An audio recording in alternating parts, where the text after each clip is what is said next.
Hello there, everybody. CD Mangaka of Mile High Burst and the Colorado FGC are here to talk to you about one of the system mechanics in Granblue Fantasy vs. Rising that I think a lot of people will benefit getting a quick breakdown on just so that they're more informed as they're going out and trying to play their games, and that mechanic is Brave Counter.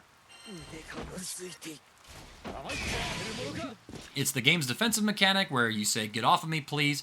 Let's talk a little bit about some of the design that went into the system mechanic, as well as how the attacker might try to beat this option from you. So, without further ado, this defensive mechanic is tied to your bravery points. At the top of the screen, you see that I've spent one with Siegfried. These bravery points are namely used for brave counters and for raging strikes, right? As you spend more of these points, your character takes more damage. I think it's a 10% increase in damage they take every one that you use. So right now, Siegfried's taking 20% more damage. If I spent one more or lost this one, it'd be 30%, right? You can lose these by spending it on either Raging Strike, Brave Counter, or by hitting the opponent in block strings with it. You see here that I took one of Grimnir's just now.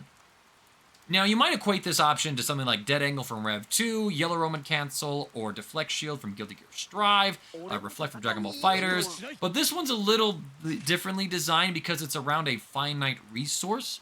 Unlike in Guilty Gear Strive, where your Yellow Roman Cancel is tied to your tension gauge, which is going to be building up pretty much as you're playing the entire game, and you have, theoretically, like a very high ceiling for how many Roman cancels you get in a particular round. Granblue says you only get 3 of these, and it's competing with another very powerful option because Raging Strike, you could use it in your block strings to try and force an opening on the opponent. You could use it to convert a anti-air hit and stabilize your routes, or you could use it to cash out on damage, get yourself better corner positioning, right? It's competing with a lot of very powerful choices that you have. And because of that, I'm not sure if it's Cygames or if it's Arc System Works that did the designing for this mechanic or not. I'm a little fuzzy on that right now. I know it's one of those 2 studios. Because of that, I think it's Arc System. Because of that, you're going to be looking at a very strong mechanic that is usually going to work more often than not, right? What do I mean by that? Well, your first instinct might be, oh, well, if I just bait it out and block it, then it's probably my turn. For that, I do have a recording here that I'm going to use.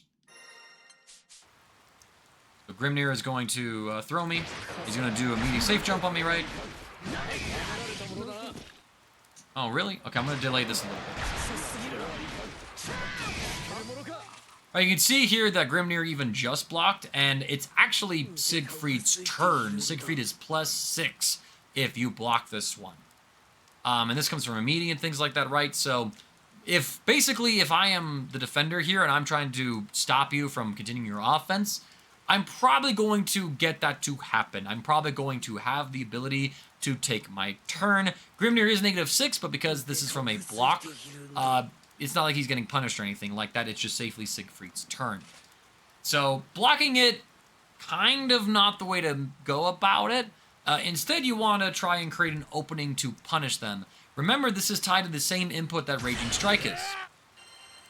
So, you know, as Grimnir is like trying to start his offense here, right?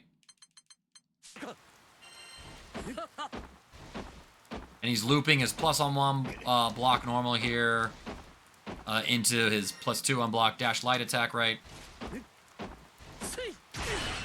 If you leave enough of a frame trap, right, and someone's a little slow to do this, you can actually make them whiff this into the start of a Raging Strike. Now, this doesn't actually take a bravery point from you.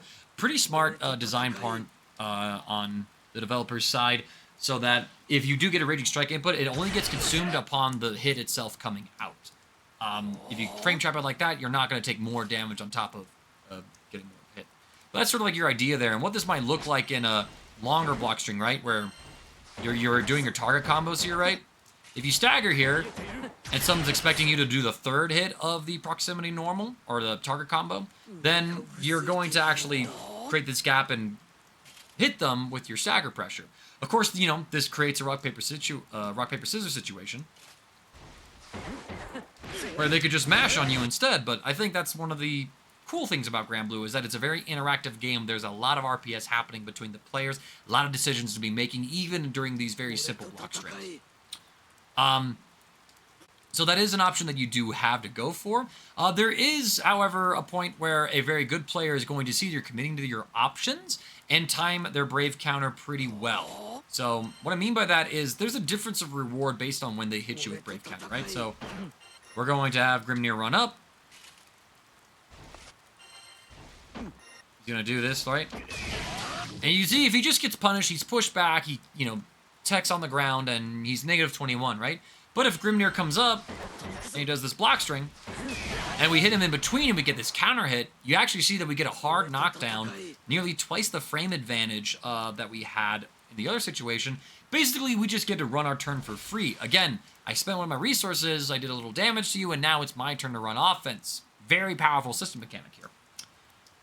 So if you're trying to call that out, right? This is where the high-level game comes in, right? You're trying to call someone out for going for this situation, this success point of the brave counter, then you're going to have to do something that's really cool, actually. You're going to have to go for an evasion. You can cancel into evasion from any of your normals, minus the third hit of the target combos. And at least the high-lows of the target combos. If you just do the mid version, you can spot dodge from that. There might be a few normals that you can on a character, but I think for the most part, it should be fairly universal like this one, right? And this is important because as you're doing your target combo block string to set up a situation, or like try and hit confirm or confirm your block string, you'll be able to make this read. And so let's say Grimnir does this, right? Now you'll see that you don't get a punish. You don't get that. I had to read, I put myself at risk, but I don't get a punish. I kind of wish this were the case, but I can see again, they've already spent a defensive resource on taking more damage and trying to get you off of them. At the very least, you should be able, like the attacker should get their turn back, but maybe the defender isn't going to take a combo that's extra punishing. So I kind of see the design philosophy of this. It's not like in... this would be like if Strive, if you had less tension gauge, you took more damage. Oh, I just spent my YRC. Great, now I'm getting punished and taking more damage for it. Doesn't really make sense if that were the case, so I think that's the design philosophy around this being the situation here for Rising. So this is a hard read that you can do, and if you actually watch Diaphone's run in the TNS, the first TNS that was hosted, you'll see him make this read in his block strings often enough. I think the first time he did this was in his top 48 match against How to Play. That was their name, How to Play. I think you can see that. It's either them or Bisu, and Bisu's Belial. I'm not sure which it was. But if you look through some of those sets, you'll see Diaphone do these block strings with Grimnir. And you see him spot dodge. This is what he's trying to do. He's trying to call out this raging strike so that he can bait this option instead of it being his opponent's turn and he's a hard knockdown and now he's the defender. He can maintain his offense. You might not get a punish here, but you do put the opponent into a true strike throw situation.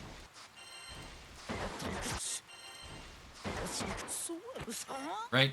So here Grimnir is going to go for this. And because he dodges in place, he's actually point blank next to you. So then I have to guess, right? Is he going for a throw there?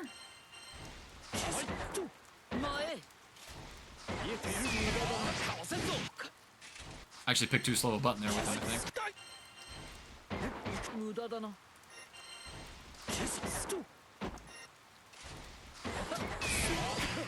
Alright, yeah, obviously I can't mash here. But if I mash throw as well, and he goes with his light normal, then the attacker wins. So you are put into a 50-50 strike throw, and if you're at low enough HP, that could be the game right there based off of this read. So the attacker is in a really good situation where they can basically either keep their offense going, get a free hit on you, and they also have the advantage of they made the read, they're going to be ready for this. And I think a lot of players are going to be caught off guard by these evasion callouts on their brave counters initially and go, wait, what the hell's happening? As we get a little more seasoned with the situation, we might recognize the situation, go, oh, well, I can at least reversal out of it. So this is something that I think we're going to start to see develop in the high-level meta game of Rising going forward as more people are figuring this out and aware of it and emulate what we're already starting to see a couple of high-level players do. Anyways, hope you found this video informative. Hope that I was able to cover everything. If there's anything else that I missed or you wanted to share, just let us know in the comments below. Thank you all. Merry Christmas if you're celebrating.